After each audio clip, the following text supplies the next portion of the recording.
तर तिकडे पुण्यातील भीमाशंकरमध्ये जोरदार पावसानं हजेरी लावली आहे। गेल्या काही दिवसांपासून सुरू असलेला रिमझिम पाऊस आणि त्यानंतर मुसळधार पाऊस झालाय, त्यामुळे संपूर्ण परिसर धुक्यानं वेढला गेलाय।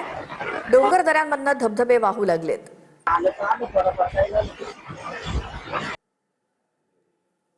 सह्याद्रीच्या कुशीत भीमाशंकर पट्ट्यात सध्या जोरदार पावसाला सुरुवात झालेली पाहायला मिळते, कारण की गेले 3 ते 4 दिवसापासून या ठिकाणी हलक्या स्वरूपाच्या सरी कोसळत होत्या। आज सकाळपासूनच या परिसरामध्ये मोठ्या प्रमाणावर पाऊस पडताना पाहायला मिळते। मी सध्या आलो आहोत भीमाशंकरच्या सह्याद्री पर्वतरांगामधील डिंबे धरणावर। या ठिकाणी पाहतो की सध्या हा निसर्ग आहे हा फुललेला पाहायला मिळतो। त्यासोबत या परिसरामध्ये पाऊस सुरू असल्याने हे धुकं सुद्धा या ठिकाणी पडलेलं पाहायला मिळतं, त्यामुळे हा निसर्ग एकदम फुललेला एकंदरीत पाहायला मिळतो। त्यासोबत या परिसरामध्ये असलेले धबधबे असतील, त्यासोबत हिरवाईने नटलेला हा निसर्ग असेल, हे पाहण्यासाठी खरं तर पर्यटकांची मोठ्या प्रमाणामध्ये गर्दी या ठिकाणी होत असते। आणि याच अनुषंगाने या भागामध्ये असलेले जी दुकानं आहेत ती दुकानं खरं तर या ठिकाणी थाटलेली आपल्याला पाहायला मिळते। त्यावर अभिषेक सर्व सुरू टीव्ही मराठी भीमाशंकर।